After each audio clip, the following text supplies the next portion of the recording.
When Viserys the First Targaryen ascended the Iron Throne, the Seven Kingdoms celebrated. Unlike his predecessor, the stern and tireless Jaehaerys the First Targaryen, Viserys was warm, approachable, and generous.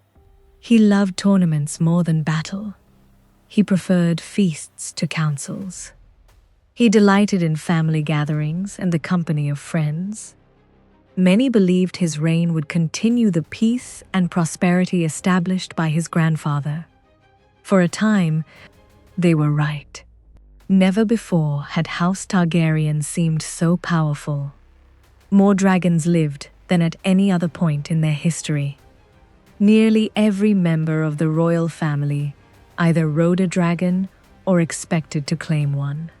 The royal treasury was overflowing. Trade flowed freely across the Seven Kingdoms. The great houses respected the crown. No foreign kingdom dared challenge Westeros directly. Looking back, historians often describe this period as the peak of Targaryen power. Ironically, it was from this peak that the dynasty began its fall. Viserys was deeply devoted to his wife, Aemma Arryn. Their marriage had produced several pregnancies, but tragedy struck again and again. Most of their children died before or shortly after birth. Only one survived, a daughter. Her name was Rhaenyra Targaryen. From an early age, Rhaenyra captured the hearts of the court. She was intelligent, confident, strong-willed. She adored dragons and became one of the youngest dragon riders in the family's history, bonding with Syrax. Her father loved her dearly. She often accompanied him during court sessions, quietly observing how a king governed. Many believed she would grow into a remarkable ruler. Not everyone looked to Rhaenyra as the future. Viserys had a younger brother, Daemon Targaryen. If Viserys represented kindness, Daemon represented ambition. He was charismatic, brilliant in battle, impulsive, dangerous. He loved adventure more than responsibility. He served as commander of the City Watch of King's Landing and transformed the organization into an effective fighting force.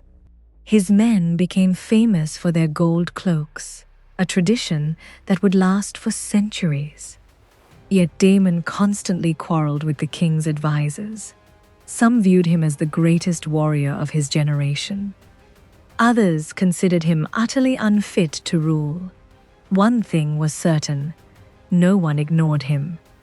Everything changed when Queen Aemma became pregnant once more. At last, the realm hoped for a healthy prince. The labor was long, painful, complicated. The Maesters eventually faced an impossible choice.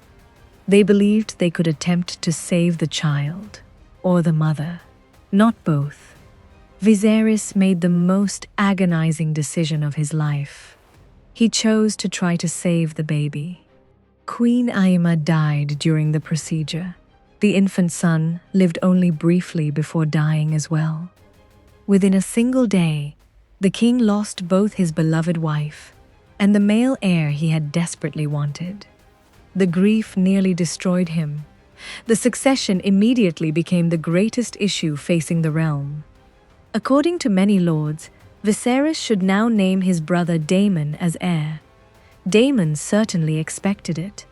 He had long stood next in line. But reports reached the king that Daemon had made crude remarks after the death of the infant prince, referring to him as the heir for a day.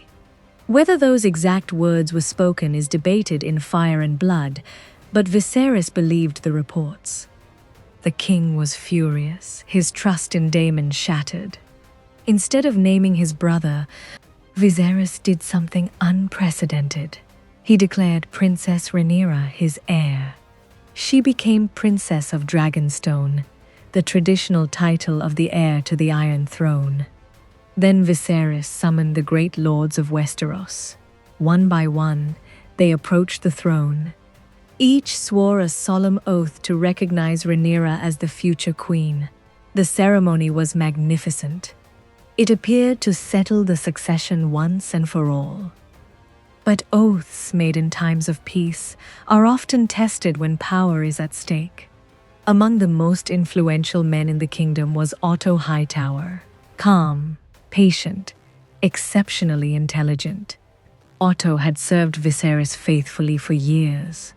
He genuinely believed stability depended upon careful planning and strong administration. Yet Otto also possessed political ambition. He understood that influence over the royal family could shape the future of the realm.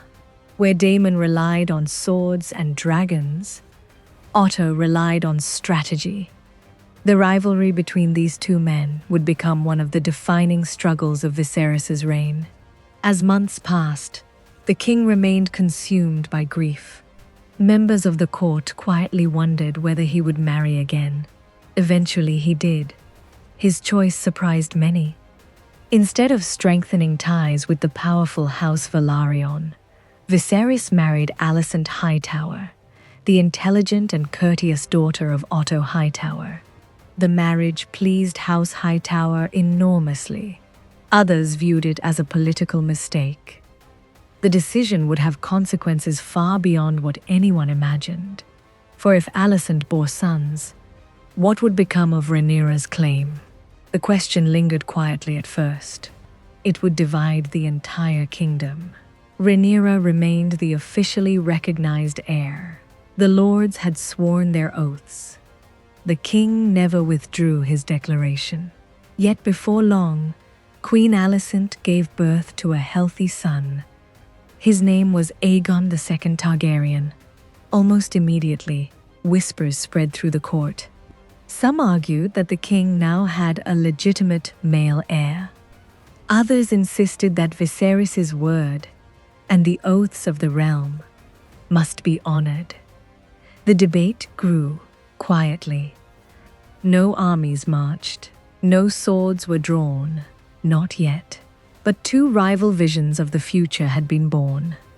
One centered on Princess Rhaenyra, the other on Prince Aegon. The seeds of civil war had been planted.